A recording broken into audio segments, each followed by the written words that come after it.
Golden State Media Concepts Baseball Podcast. We cover everything Major League, from spring training to the World Series. We've got your favorite club covered, from New York to Boston to LA. This is the Golden State Media Concepts Baseball Podcast.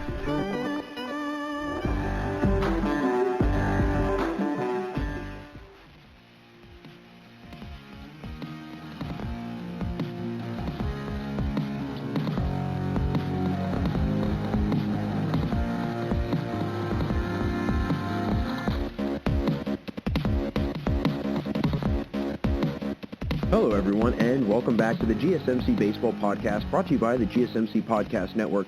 I'm your host, Jack Ridenour, and I've got one incredible show outlined for everyone at home today. Hope everyone has been doing well and staying safe. I've continued to stay very busy at my announcing job. It seems that each and every single week it gets busier and busier, which is a good thing. Again, a very good thing, and a lot of it has had to do with COVID. Some games have been getting pushed back, and as a result, things are starting to trickle into the summertime. But this weekend, I've got a good friend of mine from college coming into town. He only lives a couple hours away, but doesn't really get the chance to come into town much with work and so on and so forth. But it'll be a great day to just spend some time with him and whatnot. But getting into today's show, folks, we've got a good bit to go over. I want to get into some news, then we'll do a little something new today with a little history lesson, but let's dive into it. And I'll first get right into any and all of the latest news going around the league and what's been happening in the MLB, really. And then I'll get into discussing how concerned we should be with COVID this year during the season in comparison to the worry we had about COVID's impact last year during the season. And then afterwards, into the third segment, I'll rank the potential and proposed rule changes that will be the least likely and most likely to be implemented at some point in baseball, whether it's this season or down the road, whatever. And then be sure, as always, to stick around for the final few minutes of the show today, as I'll get into highlighting the history behind each AL East team's name and where the names came from, really. So again, a really fun episode, an interesting episode to say the least. And as we know, baseball seasons continue to roar on. A lot of good things are happening. Padres-Dodgers rivalry's been up and really up and rolling, if you will. The Reds have been playing great. I mean, it's a really good start to the season. It really is. I mean, Angels and Mariners are fighting it out in the AL West. All sorts of interesting little tidbits from the season are starting to kind of creep up to the surface. But the first bit of news, and again, kind of going back to the Reds, it stems from the bench-clearing brawl that the Reds had with the Cardinals a couple weeks ago, and it left Nick Castellanos with a 2-game suspension, and then he wound up appealing the suspension, but he has ultimately lost that appeal, and he will be serving that 2-game suspension in its entirety. So, and again, the reason behind the suspension, it was not even necessarily the fact that, you know, he was kind of getting into it with Jake Woodford. It wasn't even that. It was more so the health and safety protocols. That's what the MLB cited as the reason for the suspension. And, you know, it makes sense, obviously, and I think that the MLB wants it to be known that they are taking this very serious. And, I mean, the MLB said that he instigated the brawl despite walking away from Jake Woodford. I mean, if you look at the replay, he kind of stands over him, yells at him, flexes, and then he walks away, and then Jake Woodford actually comes towards him. So Jake Woodford actually seems to kind of entice it a little bit and egg it on, if you will. And the MLB said it was Castellanos who instigated it. And it does seem like that from the replay. It does seem like that. But again, the main, I think, overall reason was because of health and safety protocols, because that's not really distancing, right? Let's face it. Something like that, that little kind of point where, you know, something gets set off and it's kind of the one stressor, and then all of a sudden you see the benches clear, and then all of a sudden you're completely violating health and safety protocols. And I'm sure the MLB does not want to have a situation where after that incident they have 5, 10, 15 cases amongst two teams, and it was because of a little, you know, competitive edge coming out from Nick Castellanos. And I can see why the MLB wants to nip that in the bud as soon as possible. And personally, I do think that 2 games is a little much. I mean, he didn't swing at the guy. He didn't hit the guy. He didn't do anything physical. He didn't physically touch Jake Woodford, who's the pitcher that hit him, and that's how Nick Castellanos got on base. And then eventually he came around to score, and that's kind of where we were with the brawl and so on and so forth. I do think that the suspension is a little bit hefty for not having any sort of physical contact, but at the same time, I think it's the MLB letting people know, hey, we're taking this very serious. We want you all to take this very serious too. And if you start a brawl, if you instigate something, whether punches are thrown or not, it's going to have ramifications, and it is going to really cost some teams. And I think that, again, it's only 2 games. It's early on in the season. The Reds are off to a great start. They're the best hitting team in baseball, just about, if I'm not mistaken. They lead the MLB in home runs right now as a team. So, having Castellanos out of the lineup for 2 games, yeah, it's going to do something, but it's not going to be the end of the world, right? I mean, there's a whole season ahead still, and it's not going to be the absolute, tipping point where the Reds are going to just fall apart. But again, at the end of the day, I think the suspension was a little hefty, but I see why they are doing that, and I see why they are trying to implement that, because they're trying to get it installed into guys' mindsets. Hey, we're trying to be serious. COVID is still a thing, and we need to still have our eyes and ears open and our guard up, and we cannot allow things like that to happen that could eventually transpire into cases coming up and positive cases coming up, and then having cancellations, guys getting sick, so on and so forth. It snowballs from there. But I want to now get into actually some COVID talk actually about baseball, and it's going to kind of tie into what I have to say in my second segment, but it involves kind of a substantial outbreak. Again, nothing like what the Cardinals or the Marlins had last year, but a still substantial outbreak with the Astros, and the MLB literally did nothing about it. They did absolutely nothing. And I think this is, again, something to really pay attention to, and it was somewhat alarming reading this article. So back on Wednesday, April 14th, there were 5 Astros players that were tested positive for COVID, and they wound up actually carrying on with the game later that evening against the Tigers. The MLB didn't do anything about postponing it. They let the game roll on as is. But then what's weird is the following week and coming into that weekend, the Twins and the Dodgers had a head-to-head, and they had 2 games canceled. They had 2 games postponed because they had COVID tests, or COVID positives. They had 2 players on the Twins test positive. I believe Andrelton Simmons was one of them. And because of that, they had to postpone the Twins and Dodgers game. But the Astros, again, they had 3 or 4 or 5 cases, and their games continued on. Their games continued on, no problem, didn't even skip a beat. And the MLB does kind of have the power to decide which games are going to be postponed and which are not. And this is kind of, I think, what the MLB is arguing here. What happened was the Astros positive test, it was 1 positive test, and then there wasn't really anything that came of it afterwards. There was just guys that were exposed in direct contact. And so as a result, there should have been guys that were put on the COVID list nonetheless because they were in close contact with the individual that tested positive initially. But over with the Twins, they argue that, well, it was 1 positive test, and then 2 days later there was another positive test. So in the MLB's eyes, it seemed that the Astros had the spread somewhat contained in their locker room, whereas the Twins seemed to have it starting to spread out throughout their team and throughout their locker room and throughout their dugout. I can see that, but not really.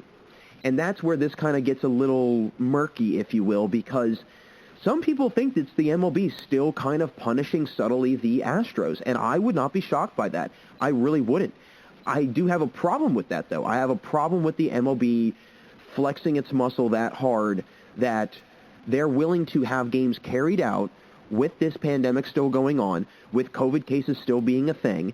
There were positives on the team, and now you're not just putting players on that team, the Astros, in jeopardy. You're putting those players' families in jeopardy. You're putting all the players on the Tigers team in jeopardy. You're putting those players' families in jeopardy. You're putting a lot of people in jeopardy just because you're trying to continue to come down hard on a team. We get it. We know what they did was horrible, and it was awful, and it was the most despicable thing that you could do as an entire team ever. Really is.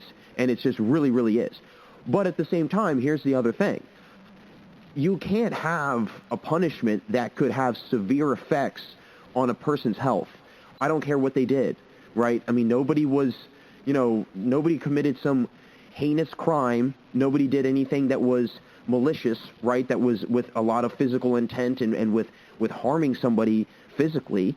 It was, they cheated. They just flat out cheated. But that doesn't mean that the MLB should say, oh, well, we're not going to cancel your games. You're going to have to just carry through with COVID cases, and you're just going to have to deal with it. Because we have seen players that have gotten sick and that have gotten really, really ill, and they're still feeling the side effects after the fact, right? I mean, look at Eduardo Rodriguez. He was fighting with myocarditis. I believe that's what it's called, or myocarditis, that heart condition that a lot of people that have COVID get after the fact.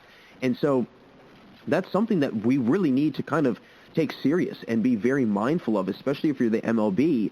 And I think that if it is a punishment for them, it's going a little too overboard.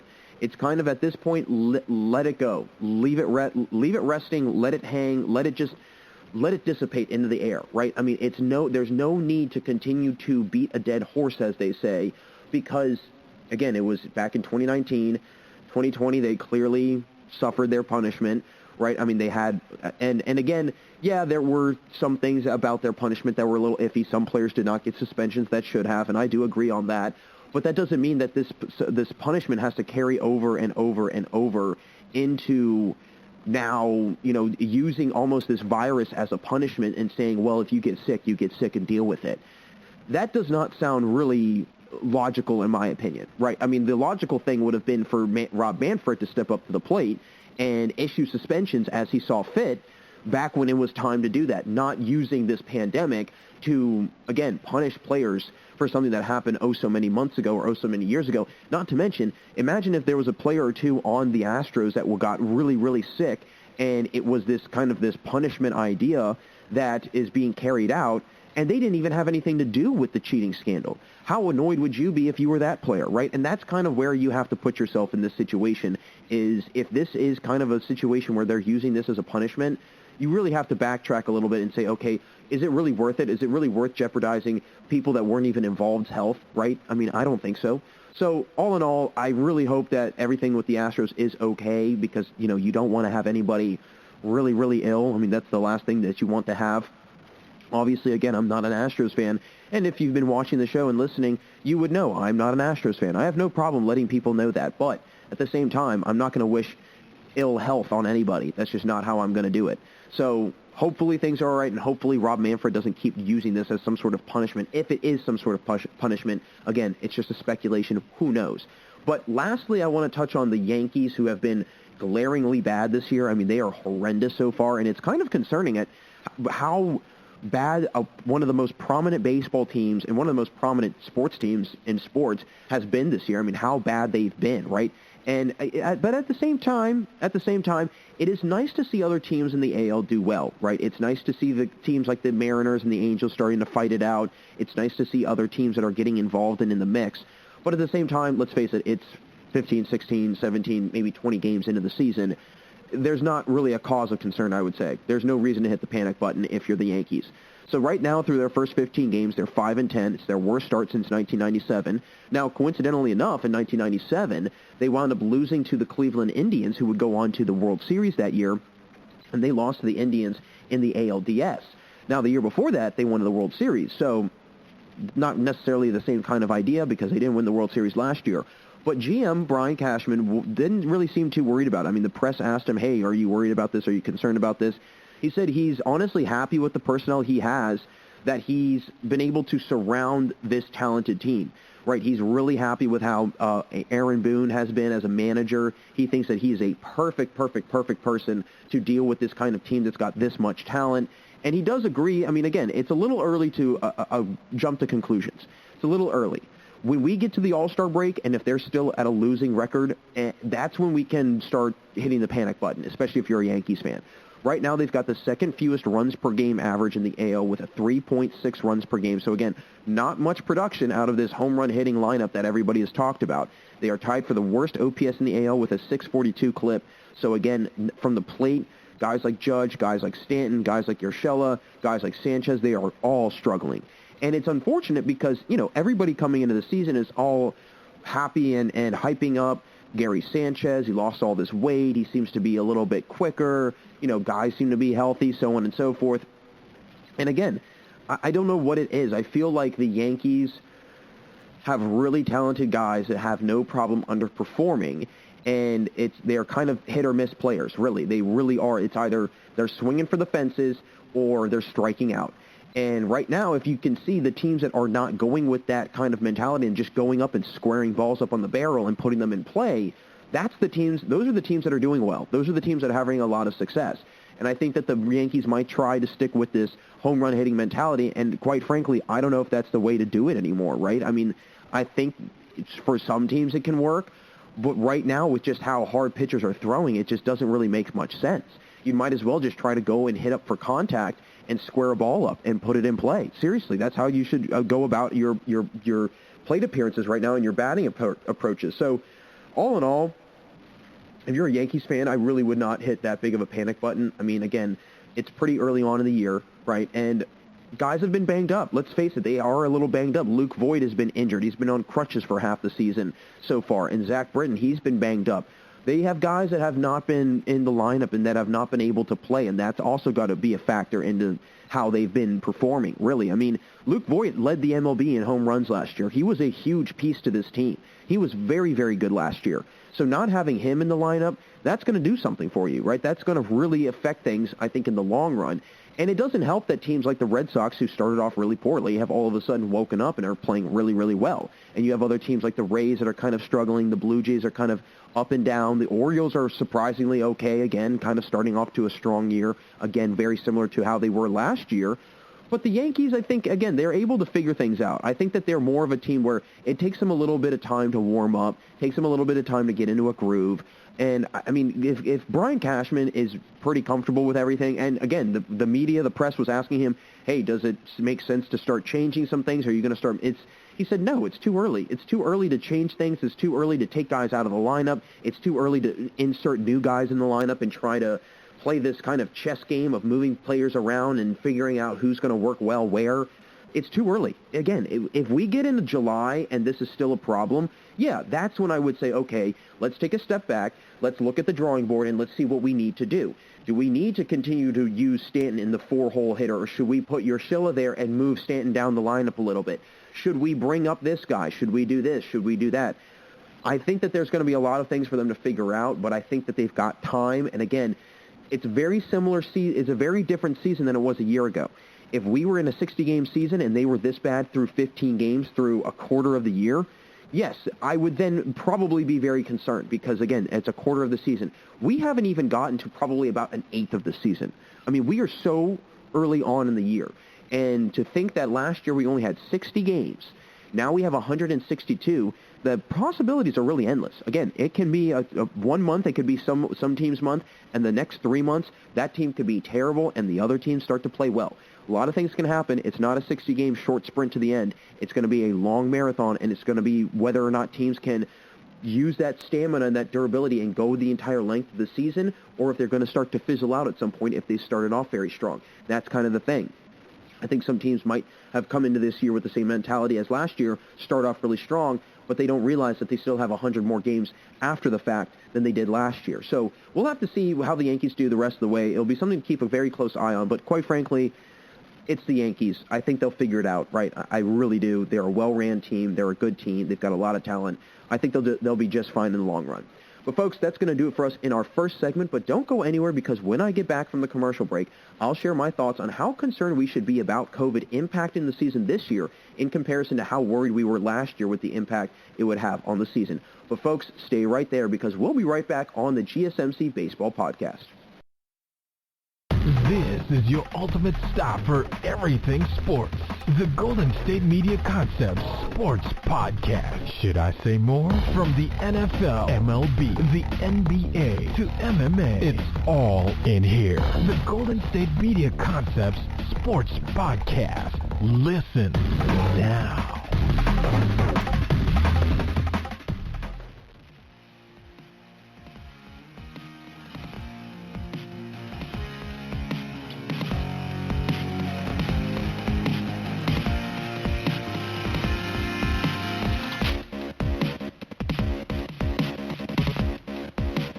Welcome back to the GSMC Baseball Podcast. Jack Ryden with you all, and in the first segment, I got right into the latest news going around the MLB and discussing some interesting news in baseball. But make sure you stick around for the final few minutes of the show today, as I'll get into discussing the story behind each AL East team's name in the division and where they came up with the name for those teams.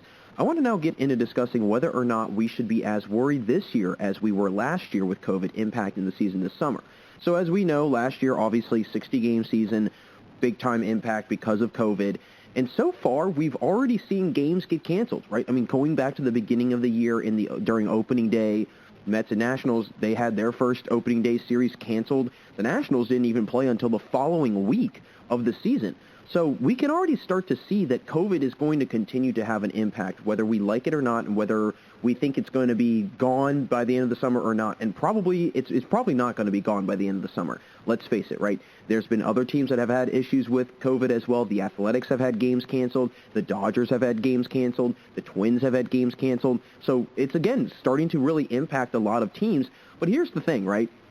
No matter what, it's not going to be like last year where if 1 or 2 or 5 games got canceled, it was a huge deal because, again, it was 60 games. So then all of a sudden, if you're out for a whole week, you're down to 50 games.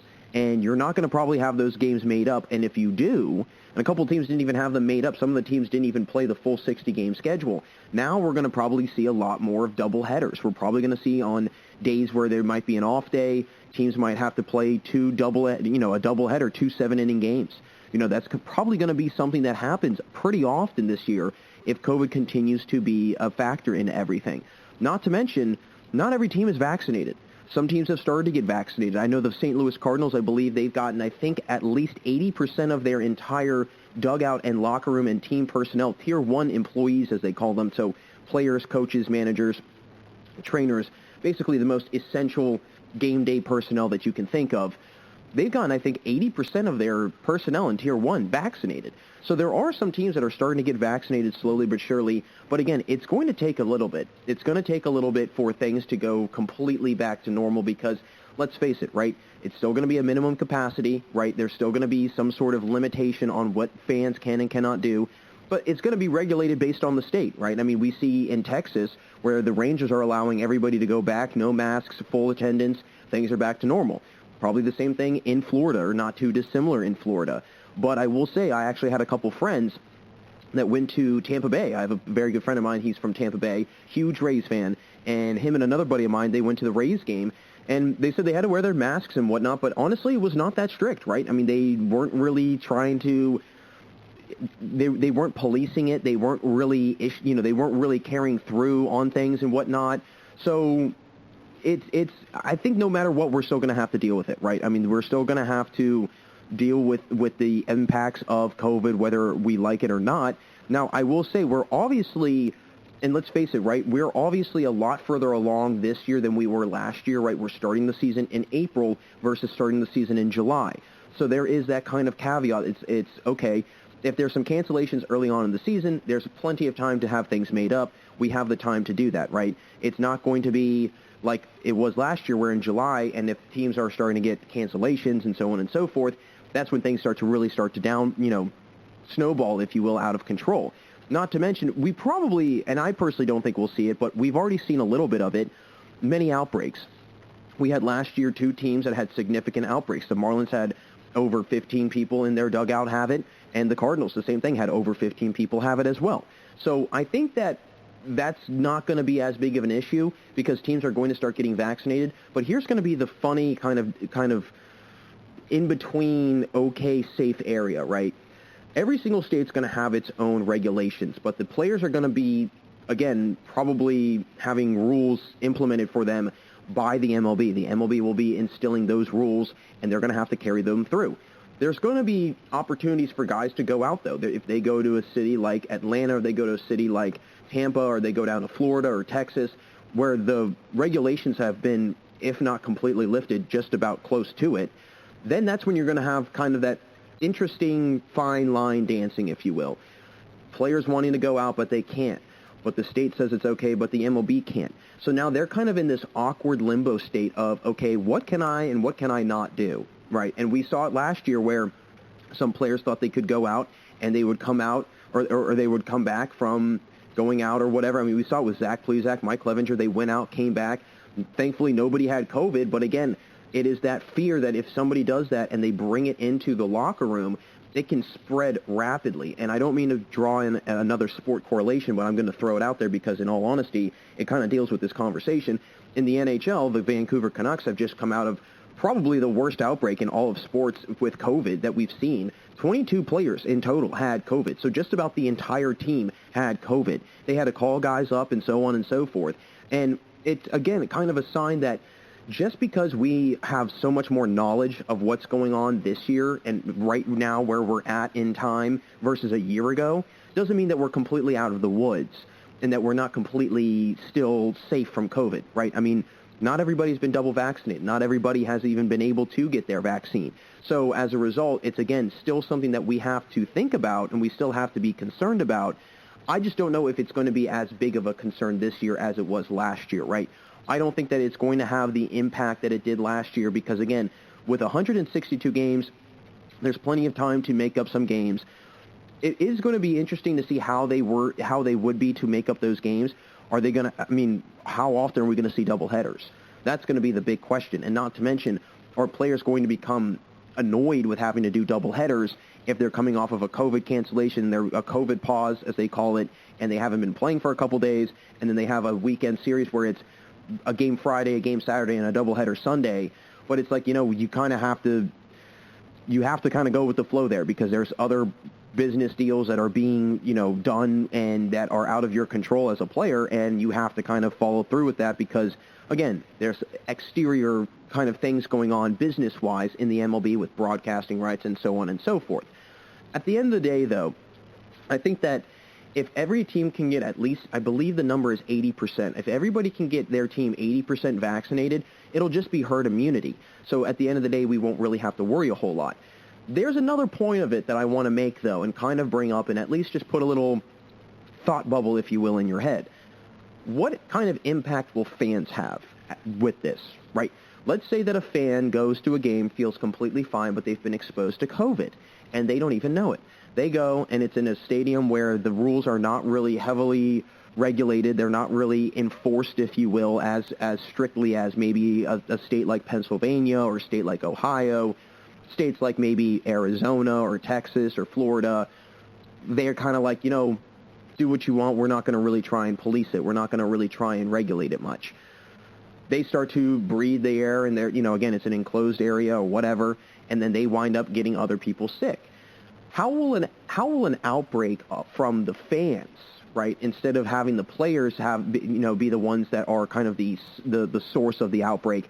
How will the fans being the source of the outbreak impact baseball, impact fans being allowed in the stands? That would be something that would be very interesting to see how it would impact things and how it would affect things, really. I mean, if you look at it, let's say fans were to contract COVID at a game and they find out that the source was a fan, they might really reduce the amount of capacity, or they might go completely fanless again in order to try and, again, regulate and make sure that there are no issues and that there is no scare of COVID coming in.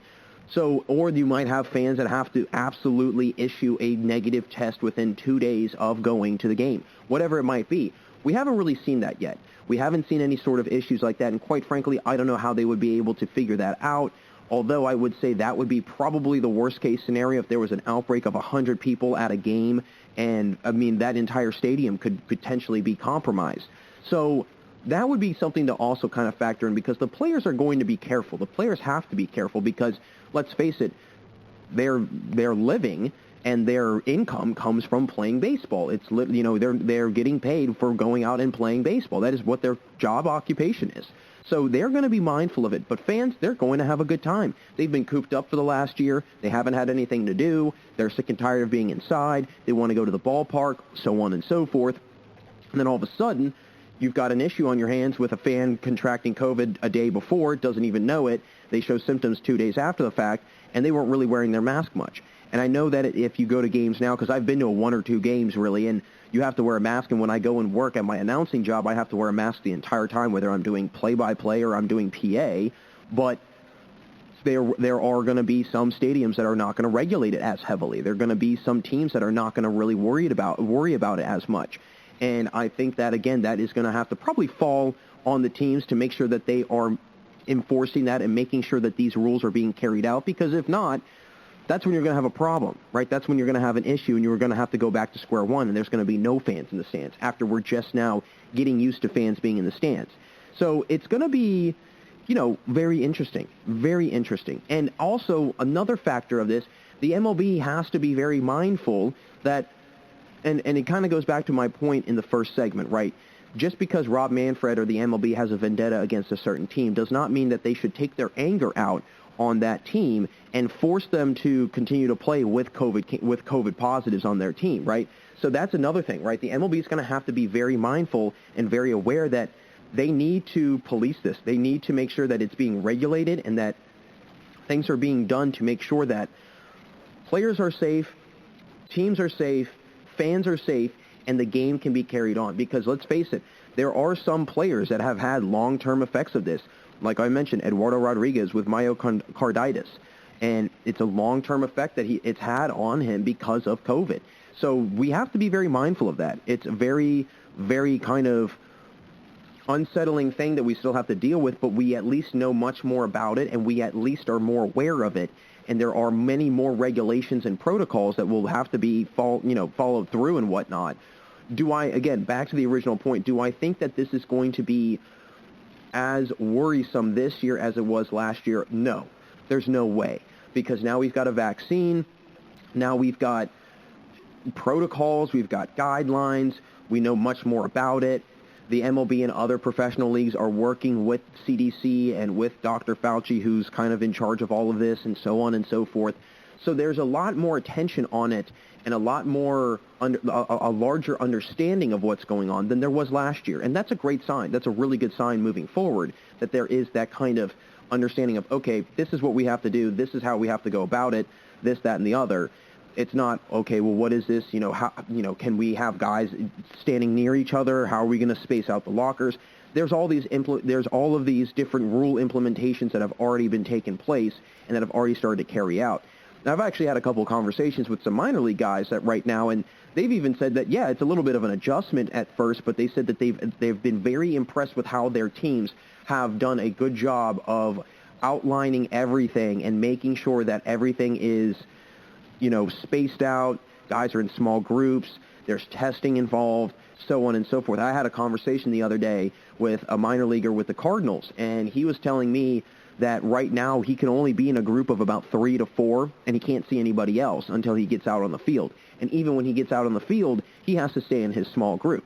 So that's probably what's going to start happening, right? You're going to start to see more and more of that, more and more small group stuff, guys that are going to have, not that much interaction with their teammates to start, because they're still trying to figure it out and make sure that everybody is safe, everybody's distancing, nobody has a positive case, and so on and so forth.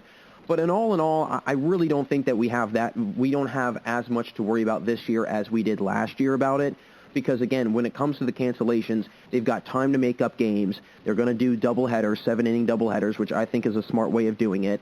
And there's much more testing, not to mention more and more teams are getting vaccinated. And that's going to be the key. If we can get everybody vaccinated by the middle of the summer, the latter part of the season, I don't think there's much to worry about personally. I really don't. I mean, that might sound a little kind of, I don't know, that might just sound a little bit easy or whatever, or that, we're kind of just letting it go all of a sudden after a year of, worrying about it. But once we've got people vaccinated, that's when we can definitely ease our minds a little bit, and we can be a little bit more at peace, that knowing that, okay, we don't have as much to worry about. We don't have to worry about cancellations. We don't have to worry about large outbreaks. I don't think we'll see any large outbreaks.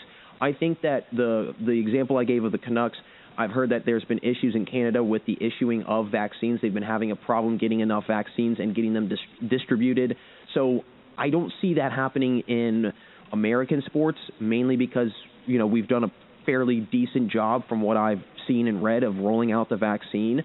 But at the same time, yeah, you're still going to have probably a case or two here, a case or two there, or 3 or 4 cases here. But the days of seeing 17 and 18, 19 cases like we saw last year, I don't think that's going to happen anymore. I really don't. So, again, all in all, I don't think we have nearly as much to worry about this year as we did last year, but we still should be very mindful, and we still should be paying very close attention to things and being very, very cautious nonetheless, because we don't want to have to go back to square one. I think that is the last thing that we want, other than obviously people getting very sick. We do not want that either, but we also don't want things to go back to square one. So not much to worry about this, as there's not as much to worry about this year as there was last year, but again, still got to be cautious and still have to be mindful. But, folks, that's going to close things out here for us in our second segment on the GSMC Baseball Podcast. Thanks again for tuning in. Coming up after the commercial, I'll share which potential rule changes will be the least and most likely to be implemented fully into baseball. It's been a lot of fun so far, folks, but we got a lot more to go, so don't change that channel. We'll be right back here on the GSMC Baseball Podcast. Tired of searching the vast jungle of podcasts? Now listen close and hear this out. There's a podcast network that covers just about everything that you've been searching. Hey! The Golden State Media Concepts Podcast Network is here. Nothing less than a podcast bliss with endless hours of podcast coverage. From news, sports, music, fashion, cooking, entertainment, fantasy, football, and so much more. So stop lurking around and go straight out to the Golden State Media Concepts Podcast Network. Guaranteed to fill that podcast itch. Whatever it may be, visit us at www.gsmcpodcast.com. Follow us on Facebook and Twitter, and download us on iTunes, SoundCloud, and Google Play.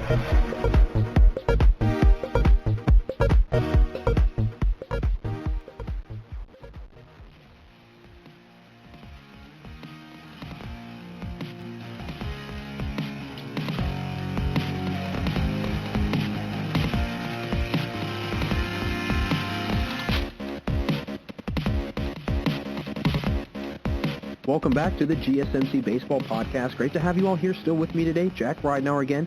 And in the previous segment, I got right into highlighting whether or not we should be as worried or even more worried about the impact of COVID on the season this year as we were worried last year about COVID and how the impact of it would be on the season. But I want to now get into discussing which potential and proposed new rule changes will most and least likely get into effect in the MLB, whether it's this year or down the road or whenever it might be. So to go over a couple of the rules in the minor leagues that have been at least discussed in terms of being implemented and really carried out, automatic ball and strike umpire, so pretty much robotic umpires essentially, just an automated balls and strikes caller. So again, a machine that will probably have the most generic of the strike zones. So from about the letters or your elbows all the way to your knees and across the plate, that would be probably the fixed strike zone, if you will. Then the time clock in between pitches, inning breaks, and pitching changes, pitchers having to completely disengage from the rubber before throwing towards a bag for a pickoff, pitchers limited to 2 step-offs or pickoffs per plate appearance, changes in the shift, again, being implemented kind of trying to keep either all of the infielders on the infield dirt or splitting the infield in half, so 2 infielders on the left side of the bag of second base and 2 infielders on the right side of second base. And then also the base increased in size to promote more stealing from bag to bag, so the enlarging of bases, so then it shortens the base path. So those are just a couple of the rules, and then obviously we've also heard all about the mound being moved around, or at least the pitching rubber, or maybe even just whatever might be moving back about a foot or so. So I want to discuss these rules in terms of which ones are most and least likely to go into effect, so ranking them from least likely to most likely.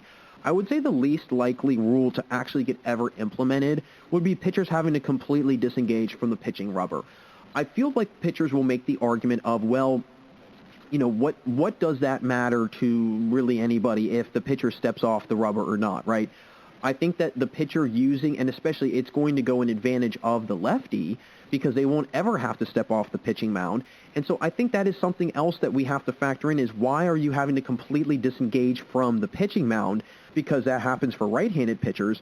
But when it's a left-handed pitcher, you don't really have to do that for every single bag you throw to, right? And not to mention, not many pitchers are trying to pick off third base.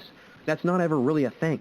You don't see anybody trying to pick off somebody at third base. Very rarely will you see that. Usually it's second base, and again, that's not very often. But first base, it's pretty consistent. I don't know if it's a complaint by the runners saying that, well, it's not very fair, they have the advantage, but it's kind of like, okay, that's the same thing when you say, you know, what, pitchers have to tip all of their pitches in order to let the hitter know what they're throwing. It doesn't really make a lot of sense, right? The pitcher is in control of what's happening because they have the ball and it's coming from them. So whatever they decide to do with it is what's going to, you know, kind of result in certain actions, if you will, after it's already thrown. So I think that the pitchers having to step off the mound completely or the rubber completely doesn't really make a whole lot of sense to me. I personally think that they should just keep that rule and not really mess with anything because in all honesty, it could just complicate things for a lefty, right? I mean, in all honesty, maybe it's going to result in more balks. Maybe that's what they want. I don't know. But I would say that's the least likely to really get implemented. So the second least likely rule, I think, is going to be pitchers limited to 2 step-offs. I feel like you could definitely configure a rule around that, because I do agree that some pitchers, they take way too much time trying to pick somebody off. They take way too much time.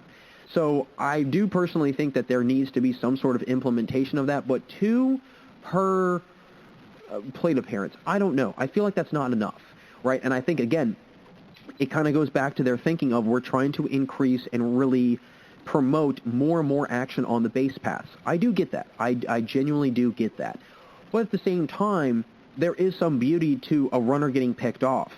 And there is some sort of enjoyment to that being to that happening, seeing kind of, a rundown situation. First base gets it. They have to go and chase down the runner. It gets to second base. The pitcher covers first base, whatever. And I do think that there is some beauty behind that in the game of baseball. And so, again, not saying that they should not limit it. I would say maybe 3 or 4 attempts per plate appearance would be a little bit better. I would say that as opposed to 2. Because then 2 is, again, a little bit, it's very minimal, right? You're almost kind of encouraging the idea of stealing a little bit more. And I just think that, again, it makes things a little bit more challenging on the pitchers. And that's what's going to happen. I think that a lot of these rules are trying to tailor back into favor for the hitter, and that's fine. But what's going to happen is you're going to start seeing pitchers, their numbers are going to be all over the place, I think. I think you'll start seeing pitchers that are usually very effective and very efficient. They're going to start having some tougher years because the game is just going to be stacked up against them, and they're going to have to get a little bit more creative. And I think that what's happening is pitchers have been able to adapt to baseball. Hitters have not been able to adapt to the pitchers, and now baseball is trying to have hitters adapt better to the game and trying to take it away from pitchers. I think that's what's going on right now, right? I think the pitchers have all the power in terms of, and really kind of can dictate how the game's going to go. And the MLB and I think players and just fans want it to be in favor of the hitter. I could be speculating, but that's just an idea. But I do think that stepping off the mound is going to be another least likely to actually get implemented. Another one that I could see happening, but maybe not, is base sizes increasing. I could definitely see that happening. I could see that happening for a couple reasons. One, maybe it'll cut down on injuries. When guys slide in the bags, there'll be a little bit of a bigger surface for them to try and touch, so then you won't have to worry about getting cleated or guys, again, colliding with the base, whatever it might be. I think that could be something that does stick. At the same time, though, I could see maybe not, because at the same time, as much as it could maybe prevent injuries, it could actually cause injuries for all we know. We have no idea. It's never really happened before. I don't know why, there is this, again, this idea of just enlarging the bases. I mean, you might as well just shrink the size of the field, right? I mean, I think that would probably be the next thing that you would probably want to do, or at least think about doing. But I do think that the base size increasing, that could happen, maybe not. The pitch clock, though, is, I think, the second most likely to actually get implemented. I think that this is a rule that is going to get into effect sooner rather than later. Personally, because, let's all face it, the game of baseball, it is very slow. And I think that the idea of it being so slow, again, it is very unattractive to a lot of fans.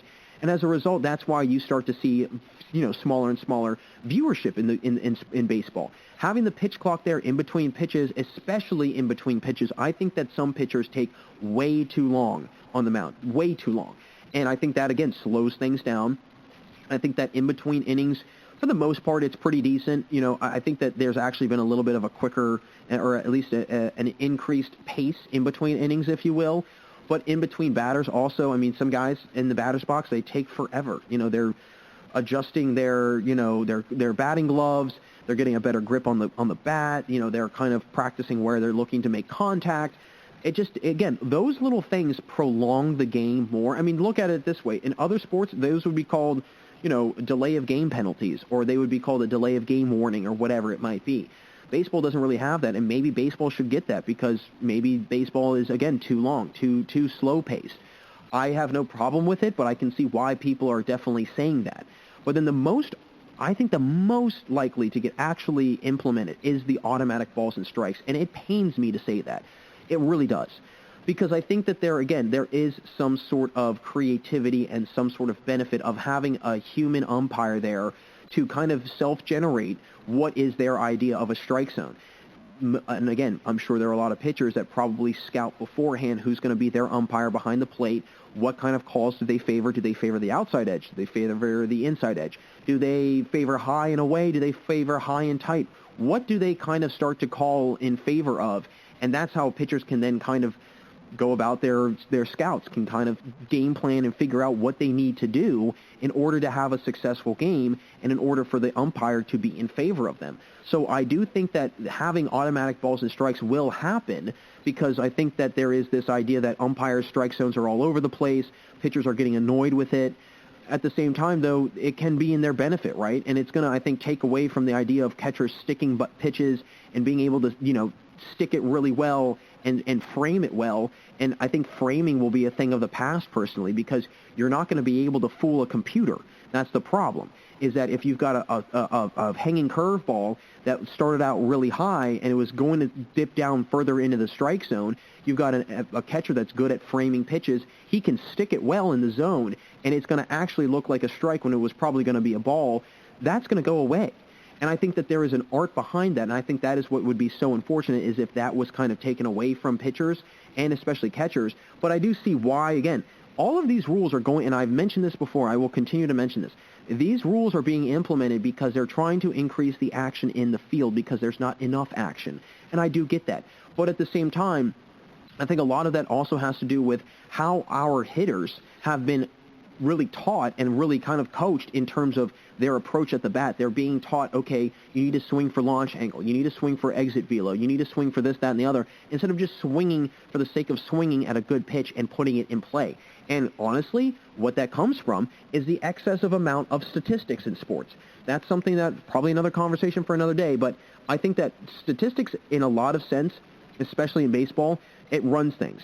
Honestly, it kind of oversaturates a little bit in terms of what, statistics and what is kind of coaching, right? Where is that fine line of you're reading too much in the statistics or you're trusting your gut too much?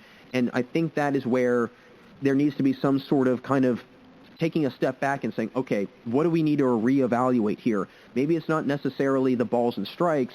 Maybe it's actually how we're teaching our hitters to go and approach at the plate.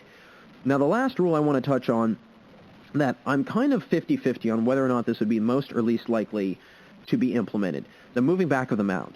It's a very interesting idea. When you think about it, it's a very, very interesting idea. I mean, I was talking about it actually the other day with a friend of mine, and I was saying, that rule being implemented would be like extending the length of a football field, or widening the size of the paint on a basketball court, or, changing the 3-second rule in the paint for, basketball, whatever it might be. It is a very revolutionary idea to possibly have, implemented and changed in the sport that's really had this 60 feet 6 inches since the 60s, 60s, 70s, when, Bob Gibson, that was one of the guys that was the reason why they moved it back, was he was just throwing it way too hard, way too close. And I think that, we might start to see a slow progression into that. Now, here's the other thing, though. If it's moved back a foot, I can see that being fine. If it's moved back 3 feet, I could see that being a problem, and here's why.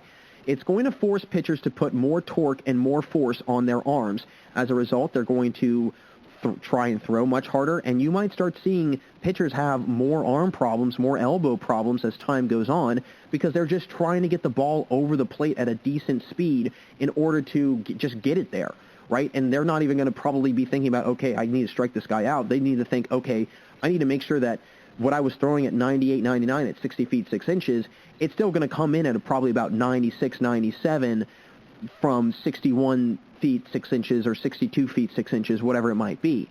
I think that having it extended back, it will do something like that, but at the same time, it will promote more balls in play. Hitters will have more time to react. I just think that it will take a little bit away from certain guys who have a really great fastball or they've got a really good curveball. I mean, that's another thing. Are curveballs, off-speed pitches, are they going to break later? Are they going to have more time to break in, when they're in flight and they're heading towards the plate? Or are they going to actually die much further and you're going to see more balls in the dirt when they're breaking pitches and pitchers start using just fastball strictly? It could do a lot of things. It could really tailor how a lot of pitchers approach at-bats, just like how the implementation and kind of the enforcing of more statistics in baseball has forced hitters and pitchers alike to change their approaches at the plate, on the mound, whatever it might be. It is, again, something that is kind of pioneering. It's trailblazing. It's a new way of how the sport's going to be done, and it could go one of two ways. It could go really well or it could go really bad. It's just a matter of what's going to happen, and how it's kind of received. So all in all, I definitely think that the automatic balls and strikes and the pitch clock will be implemented much sooner than having the bases enlarged, or, having possibly, pitchers being completely off the rubber when they're heading towards, a bag or whatever it might be. I could see those being rules that maybe happen later down the road. I think that pitch clock is easy to implement. I think that automatic balls and strikes is easy to implement. It's not having to get guys adjusted to it, right? Getting pitchers to getting adjusted to only 2 step-offs per plate appearance, there will be a lot of guys that forget about that. There will be a lot of guys that aren't, again, conscious of that, and all of a sudden they're having to reward a free base to the guy at first because they used up all of their pickoffs. And the same thing with completely disengaging from the rubber. Guys have been, again, conditioned and they've practiced and they've trained to, especially if you're a lefty, to stay on the rubber and to go towards first base because you have that in your advantage because you're facing first base as a left-handed pitcher when you're from the stretch, not from the windup. So there's a lot of things that could happen with these rules. There's a lot of things that could happen in the sport of baseball, but I'm going to be paying very close attention to this mound idea and moving it back and moving the pitching rubber, because if that is something that happens, we could, again, go back to seeing a lot of balls being put in play, but maybe we start seeing more home runs happening. And then there could be that continued argument of, well, there's too many home runs. It's slowing baseball down. You won't have nearly as many strikeouts, but you'll have many more balls in play. And I do wonder what that will do to baseball, what that will do to pitchers and the position of pitching, and how will that force pitchers to adapt to baseball with that new rule kind of getting implemented and getting put into place. But we'll have to see. Again, that hasn't happened yet. They're still experimenting with all these rules in the minor leagues, and if they don't pass those tests, they're probably not going to make their ways to the majors. But we'll have to see. Only time will tell what will stick around. So, folks, that's going to do it for us in our third segment. Thanks for sticking around yourselves, but stay right there because we'll be right back after this commercial break for the final segment today, where I'll get into a little history lesson as to where the teams in the AL East came up with the name of their respective teams. Folks, don't go anywhere because we've got one last segment here on the GSMC Baseball Podcast. Want to know the latest in soccer? Then listen to the Golden State Media Concepts Soccer Podcast. From MLS, the World Cup, and the Premier League, we've got you covered. The latest updates, the hottest matches, and news on the league's top players. It's the Golden State Media Concepts Soccer Podcast. David Beckham scores the goal to take England all the way to the World Cup final. Listen now.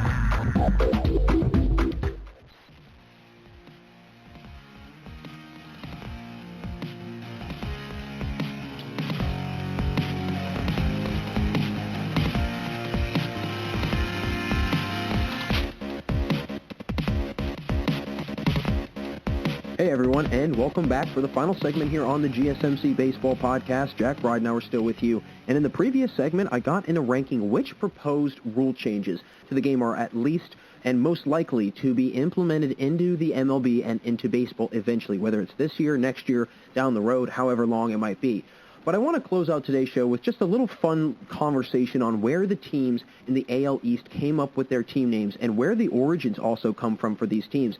So as we all know, in the AL East, you've got the Yankees, Red Sox, Blue Jays, the Tampa Bay Rays, and the Baltimore Orioles. So obviously some of these teams are much older, okay? So some of the names of these teams kind of come from older, previous years, many, many years ago, earlier times in the 1900s when certain things were very popular and kind of prevalent, if you will. Nowadays, we probably look at it and say, well, what was the point of that name? What's the point of the Red Sox? What's the point of the Yankee? What is the point of all of that, right? And again, back then, it was very, very pertinent. Nowadays, not so much. But I'm going to get into the Yankees first because the Yankees and the Red Sox, let's face it, they are probably the two most storied and the two oldest teams in this division by about a mile. I mean, the Yankees, I believe, they date themselves back to the early 1900s, late 1800s. The Orioles, actually, I was doing some research. They also date themselves very, very long ago, before the 1900s, when they were part of the American Association before it was the American League. So again, very, very long ago. But then also the same thing with the Red Sox. They date themselves very, very far back. Blue Jays and the Rays, obviously not as much. I mean, as we all know, the Rays are an expansion team. The Blue Jays kind of came about a little bit later into the 70s. But getting into the nooks and crannies here, the New York Yankees came up with their name back in the, again, 1910s era. They were initially known as the Highlanders, though. They were called the New York Highlanders. They were also called numerous other names. They were called the American Baseball Team, the New York American Baseball Association. They had a lot of different names. So from 1903 to 1912, they were called the Highlanders. And then from 1913 to today, that's where they were called the Yankees. The reason why they were called the Highlanders was because of a popular military unit in the British Army called the Highlanders. But there was also, and this is kind of where it gets a little muddled, if you will, where their stadium was situated was actually at a very high point in New York City. The elevation was much higher. But it was kind of contrary to their crosstown team in the New York Giants, because, again, it wouldn't have made any sense why they were called the Highlanders, and then there was also the Giants. So they were kind of two team names that kind of hinted at one another, and the Polo Grounds where the Giants played, they were actually at a lower level kind of area where the stadium was. So it didn't really make a whole lot of sense. So the name Yankee actually first started to appear in the press in 1904. It was actually initially kind of the secondary nickname. So, for example, here in Pittsburgh, everyone knows the Pirates as the Pirates, but they're also called the Buccos. So kind of very similar there. It would be as if the Pirates were to tomorrow change their name to the Buccos, and they would not go by the Pirates anymore. So they started using the name in 1904 as an initial kind of, or at least a secondary name. So Yankee's actually another name for an American. I know I had heard the name, or I heard the term before. I did not know exactly what it meant, but it's another term for an American. And it also became popular because of a Broadway musical that was very, very popular at the time called Little Johnny Jones. And in the Broadway play, there was a popular song called Yankee Doodle Dandy. And they kind of had a famous refrain, and as a result, the name Yankee kind of stuck. And then eventually, press outlets started using Yankees and Yanks much more, and just eventually stuck, right? I mean, that's kind of how a lot of these team names, I think, start to stick, is those earlier days of press and media coverage. They kind of just gave names to teams, and they just kind of started to coin certain terms and nicknames and so on and so forth. And then the public eye kind of catches attention, and they like it, and they say, well, we'll just keep rolling with it. So that's kind of the story of where the Yankees came up with their name, pretty much just out of kind of a reference into kind of American past history, a little bit of that, but also just the press kind of also encouraging that and also supporting that, so on and so forth, but also having to do with a Broadway play. So now getting into the Orioles history. The Orioles, obviously the name, I think we can all kind of figure out where they come up with the name. An Oriole is a bird that is native to Maryland. It's actually the state bird of Maryland. So that's where the name Oriole comes from. But they were called, they used the black and orange as colors to resemble the Orioles because the coat of arms of Sir George Calvert, who was one of the first founding people of Maryland, he was the first Lord of Baltimore, his coat of arms was black and orange, so they said, well, we'll just kind of go with that. And they were actually, in the earlier days, also referenced as the Canaries or the Yellow Stockings. So I don't really know why it was called the Yellow Stockings, considering that it was orange, but the Canaries, I can understand why. Again, kind of another nickname for the Orioles, right? Just another way of saying the birds or whatnot. And their initial jerseys, actually, this is actually very, very fascinating. So their initial jerseys, as we all know today, they've got the very prominent orange O that they have for Oriole. Their initial jerseys in the 1900s had that typical orange O, but people were not a big fan of it back then because it kind of looked like a zero, and they were one of the only teams to have that kind of symbol on their jersey. Nobody else really had it, so people were kind of confused and not really a big fan of it. And again, to this day, they're still called the Orioles. They're sometimes called the Birds, other kind of the O's, obviously. But a very interesting history nonetheless, in a very historic kind of old part of Maryland and Baltimore, but a very, unique way, right? I mean, the Orioles, kind of an interesting name, but I also like the tying in of Lord Baltimore with the orange coat and the orange and black coat of arms, so on and so forth. But now getting into the Red Sox, another one of the older teams in the division, And they were actually, again, this is a very interesting history, like the Yankees. Boston at one point or another had two teams in Boston. They had the NL team and the AL team. The Boston Braves were the NL team, and at the time, the AL did not really exist. They were not necessarily considered a professional league. They were still considered a minor league. Once they were considered a professional league, a lot of teams, and what they would do in cities where there was two teams, they would either call themselves the Nationals or the Americans to kind of decide or kind of differentiate between which team was the American League team and which team was the National League team. So the Red Sox came in as the American League team, as again the Braves are already there, and the Red Sox were actually initially called either the Bostons, or they were called the Americans, or just the Boston Americans. And they didn't even wear red gear at all. Initially, they wore dark blue stockings to start out their existence, really.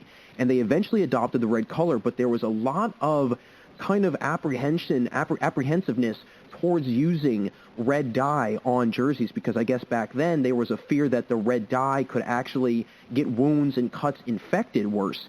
And so as a result, a lot of teams did not want to adopt that kind of darker or that kind of brighter colored dye. But then eventually teams kind of just said, well, you know what, we're going to just roll with it, and that's what kind of stuck. And again, the other team, the Braves, they actually had a very similar looking styled uniform. And the only way people could tell them apart was because of the caps and the shirt fonts. That was literally the only way they could just figure out between the Red Sox and the Braves. And the reason why they came up with the name Boston Red Sox was because of the socks, what they're wearing, but also, again, back to the press. The press kind of figured that it was just an easy name. It was easy to remember. It rolled off the tongue well. But then, as we have to remember, there was the White Sox. So what they did was they called themselves the Bo Sox as a nickname to kind of differentiate between themselves and the White Sox. But again, we see another kind of example where the press has some sort of influence on the name. And they were also called the Boston Stockings, the Boston Red Stockings. But there was also a little bit of confusion with that because the Cincinnati Red Stockings were called the Cincinnati Red Stockings, so that's why they dropped the name of Red Stockings to Reds. A lot of interesting baseball history, but sometimes it's usually involving the clothes, sometimes it's involving the city, sometimes it's involving the press just taking free reign and saying, we're going to name you this name, and that's what it's going to be. But getting into the Blue Jays and the Rays kind of have a very different history, if you will, as to where they came up with their respective names.